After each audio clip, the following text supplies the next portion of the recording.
Hello. Sorry these are coming to you so late. I actually recorded them once and then my editing software didn't like the files. Technology.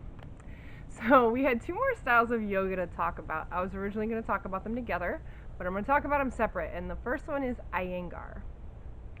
So if you've ever been browsing the yoga section of a bookstore, you may have seen the name Iyengar.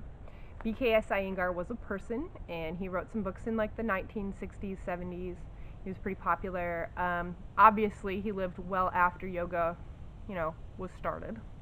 But in the traditional Indian traditions, it was a guru-led practice, right? A student always learned from a teacher and then became a teacher. So Iyengar was one of the primary people who made it accessible as far as, I'm going to write it down. You can take it with you, read up on it on your own. It's portable. You can have it at home and look at it. So that's why he was pretty popular at the time, and still, his book Light on Yoga, I know was used in my yoga teacher training in 2021. So it's still pretty popular. But the form of yoga that is named after him is an asana-based practice, and it is focused primarily on precision. They want you to get these poses exactly as they're supposed to be. The good part about that is they don't care how you need to get there. Like if you need 18 blocks to be in a position, use them. It's fine. They're totally pro-prop. They're just very pro-do-it-right. So that is Iyengar, what they're known for. I'm going to tell you a little bit about my own experiences, which of course other people's may be very different. But I went to a studio. I did like a 10 class pass or something at an Iyengar studio where there were levels. So you had to like prove your competence in level 1 before you could go to a level 2 class. And in the level 1 classes that I was in, they were hour-long classes, and you would focus on a pose per class and learning all about that pose. You're not going to hold a pose for an hour, obviously. So let's pretend we're learning a pose that you use your shoulders. So you might do some other shoulder poses, get that area warmed up, opened up, and then you're going to learn the pose that is the peak pose for the class. And you're going to learn how to safely get into it and get out of it.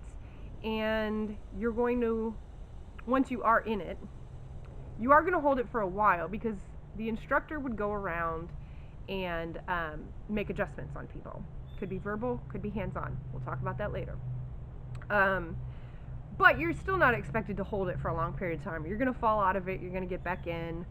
You're just going to do your best with it and keep practicing it for a pretty extended period of time. And then there's Savasana. So a couple points I want to make on this. First of all, I took this class like 15 years ago, and hands-on adjustments were definitely a part of it then. I don't know how much that would still be a primary aspect. Hands-on adjustments have kind of fallen out of popularity in yoga over the past few years.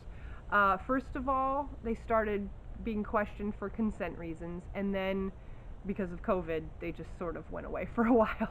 So if you are uncomfortable with that idea, that doesn't mean Iyengar isn't for you. I would call the studio you're looking at going to and ask some questions. Just know before you go. Secondly, so the level 1 classes I was in were not really flow classes, because we were learning all the foundational poses very specifically. But that isn't to say that all Iyengar isn't flow, because it is once you get into those higher levels. The studio I was going to, I wasn't in a flow level. But I can't say all Iyengar isn't flow. I can't say all Iyengar classes will be, though. If you're going to a studio like mine where they're just going to teach you poses first, you might not be in a flow class. So those are some things to know. If you've done yoga for a while and maybe want to drill down on some of these positions, especially if you've only done it at home, maybe you've never had an instructor critique your downward dog or give you some pointers on it or whatever, it might be really useful to you. If you're an asana-driven person, that might be your style. Check it out. I'll try to put some links underneath.